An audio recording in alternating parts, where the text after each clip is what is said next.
serikali angalie. Barangeni wa mimi wakamwacha huyu. Ni video simanzi majonzi yamewagubika wakazi wa mtaa wa Mtakuja, kata ya Malolo Manispaa na mkoa wa Tabora, na hii ni kufuatia tukio la kikatili ambapo ni baada ya kukutwa mwili wa mtoto anayekadiriwa kuwa na umri wa miaka 7, mwanafunzi wa darasa la kwanza katika moja ya shimo la kuchimbia mchanga lililopo mtaa huo, akidaiwa kubakwa na watu wasiojulikana wakati akiwa anatoka shuleni. Nipelekeni jamani, dada, moja ya mwanafunzi shuleni hapo anaeleza namna walivyoachana na mwenzie mpaka kuja kugundua mwili huo ukiwa umetelekezwa kwenye moja ya shimo mtaani hapo. Kufika hapo kwa mzee huyo nikakuta vitoto hivyo. Mbona pale kuna watu kuna nini ya? Nafika hapa nimeangukia hapo mpaka hivyo.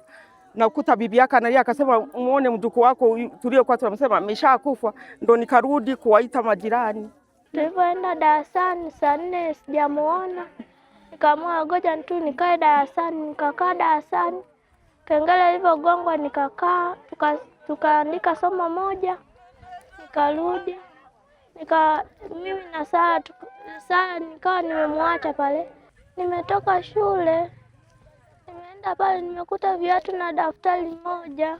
Nikasema sijui begi lake liko wapi, nikaamua nimtafute nikamkosa. Nikaamua niende nyumbani, bibi akaniuliza hivi, yuko wapi? Nikamwambia sijui. Mimi nimekuta tu viatu na daftari moja. Akasema tukamtafute. Bibi akapita huko kwenye mawe, mimi nikapita huku. Ndio kuja kuangalia kwenye shimo yule. Kwa upande wao, wazazi na walezi katika mtaa huo kwa masikitiko wanalaani tukio hilo, huku wakiziomba mamlaka husika kuwasaka wahusika ili kukomesha matukio kama hayo. Sisi kama wananchi wa kata ya Malolo tumesikitishwa kwa kitendo ambacho kimetokea kwa siku ya leo, cha kuona mtoto mdogo kama huyu anafanyiwa vitendo vya ukatili. Ni vitendo ambavyo havikustahili kutendewa kwa mtoto mdogo kama huyu.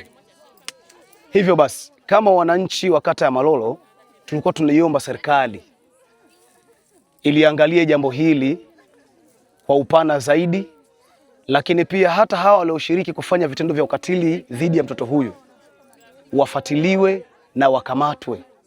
Ni vitendo ambavyo vinasikitisha, kwa sababu itatubidi tuache kazi, tufanye kazi ya kuwa tunawapeleka watoto mashuleni na kuwafuata. Tutafanya kazi zetu sangapi za kuwatafutia riziki zao, na tutafanya kazi zetu sangapi za kutafuta riziki za kila siku. Usingesama. Inawezekana kama kina sura mbili.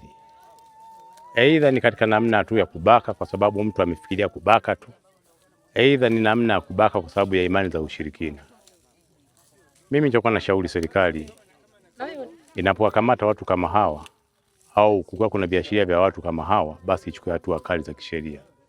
Wafikishwe kwenye vyombo vya sheria ili sheria iweze kuchukua mkondo wake. Kubaka, matukio ya ubakaji yamekuwa kifanyika, lakini sio katika sura hii. Hii sura ya kipekee, ni sura ya kusikitisha sana. Imetutia doa sana sisi wana Malolo na imetupa huzuni kubwa sana. Pata huzuni kubwa sana. Jambo la kusikitisha sana. Nawe mwenyekiti wa mtaa wa Mtakuja Bwana Hamisi Ibrahim anathibitisha kutokea kwa tukio hilo, huku diwani wa kata ya Malolo Naomi Kasanga akilaani na kubainisha hatua watakazozichukua kuwabaini wahusika. Baada ya kupigwa simu naambiwa kwamba kuna mtoto amebakwa. Mtoto wa mzee fulani kabakwa. Na nimekuta kweli mtoto huyu amefariki hapa. Lakini siwezi kusema moja kwa moja kwamba kwa watu wanavyosema kwamba amebakwa, kwa sababu hii sio kazi yetu. Hatuwezi kujua kwamba huyu mtoto kabakwa au kafanyaje, kanigwa, hatujui. Ila tumemkuta amekufa. Kwa hicho ndio kilichotokea. Hili ni tukio baya. Kwa mimi naombeni msije mkatulaumu. Sisi kwenye swala kama hili hatuko tayari. Jamani, mimi binafsi siko tayari kwenye hili, tunaona wabaya. Na nasema kwenye hili tukio, hawa watu mimi na imani watakamatwa. Kwa watu wanavunja mawe kule, nyumba zimezunguka. Nina imani huyu mtu atafanyaje? Atakamatwa. Tunaiamini serikali yetu na tunaenda kufanya kazi. Tusije kulaumiana. Nitaka tu niseme hicho. Tusije kufanyaje? Kulaumiana. Sisi tuko pamoja na wananchi na tutafanya kazi kuhakikisha haya matendo ya ukatili Malolo yanakoma, yamekuwa sugu.